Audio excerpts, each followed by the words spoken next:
यदि जीवन के काम बेकार समाप्त हो गए हैं, समझ लीजिए कि भगवान आपकी देहली पर आ ही नहीं गए हैं, भगवान आपके घर में घुस आए हैं। बिल्कुल आपके जीवन में भगवान आ गए हैं।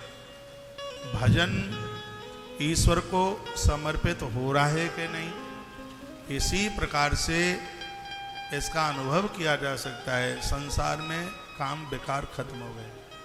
और वैसे भी मैंने बोला है कि बच्चे सयाने हो गए, बच्चों को भी बच्चे हो गए हैं, तो अब जीवन में काम और वासना होनी ही नहीं चाहिए।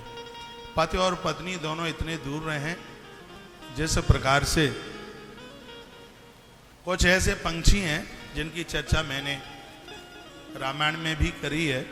संसार के विषय भोग वासना और विलासता के लिए एक टाइम है, बच्चे भी बड़े हो गए हैं, बच्चों के भी बच्चे हो गए हैं।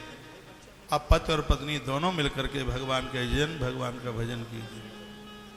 क्रोध नहीं है, लोभ नहीं है, मोह नहीं है, मत्सर नहीं है, ईर्षा नहीं है, तो आप यह समझ लीजिए कि 6 द्वारपालों को आप जीत चुके हैं। भगवान आपके जीवन में चल करके आ गए। ईश्वर जब जिंदगी में चल के आता है तो 6 धराशायी हो जाते हैं, जीव मुक्त हो जाता है। और जिंदगी में जब माया चल करके आती है तो 6 के 6 खड़े हो जाते हैं। पैसों के लिए लोगों को क्रोध आता है, पैसों के लिए लोभ आता है। एक मुझे कोई बहन मिली जिसके भाई की पान की दुकान थी, थोड़ी पुरानी बात है। वो कहते हैं महाराज जी, मेरे भाई के पान की दुकान थी, तब वो मुझे 500 रुपया देता था, एक बढ़िया सी 1000-1500 की साड़ी देता। लेकिन जब से उसके दुकान बन गई है, प्लास्टिक के खिलौने बनते हैं, उसको फैक्ट्री है और उसकी बहुत इनकम है, और इतनी इनकम है कि वो लाख रुपया रोज कमा लेता है। लेकिन वो इतना कंजूस हो गया, इतना लोभी हो गया है, नाम तो मैं नहीं बताऊंगा, खैर हो सकता है आप कोई जानते भी हो। कहा कि जब वो पान की दुकान थी उसके पास में जैसे तैसे गुजारा होता था, तब दक्षिणा में 500 रुपया 1500 की धोती देता था, और आज धोती देना तो भूल गया है, उसकी जेब से 100 रुपया भी निकलना मुश्किल होता है। मैंने कहा जब ये धन बढ़ता है तो धन के साथ साथ लोभ भी बढ़ने लगता है। आदमी 84 के चक्कर में फंस जाता है। जितना पैसा बढ़ता है उतना ही नंबरी मक्खी चूस बनता हुआ जाता है। लोगों के पास कम होता है, बीमारियां कम होती हैं, लोगों के पास कम होता है, इच्छाएं भी कम होती हैं। जैसे लोगों के पास धन की वृद्धि होती है, आदमी इतना अपने लिए, दूसरों के लिए लोभ, अपने लिए वो इतना व्यसनी बन जाता है कि उसको यह लगता है कि मेरे पास वो नहीं है जो दूसरों के पास है।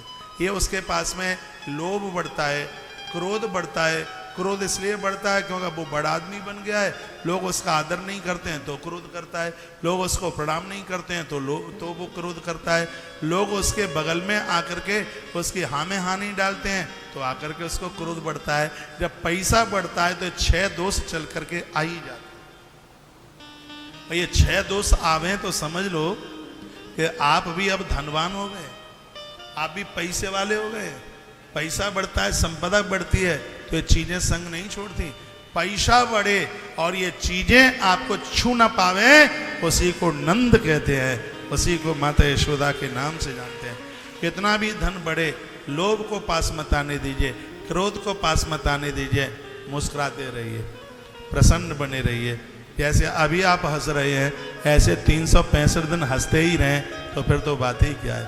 ऐसा बताते हैं कि मुस्कुराने से, हंसने से तो हीमोग्लोबिन बढ़ता है, 10 का 15 हो जाता है, 15 का 18 हो जाता है। आप मुस्कुराते रहिए, आप हंसते रहिए, और ईश्वर ने कृपा करिए हम मनुष्य बन के आए, इसलिए तो मुस्कुरा रहे हैं। यदि गाय भैंस पशु पक्षी होते तो कहाँ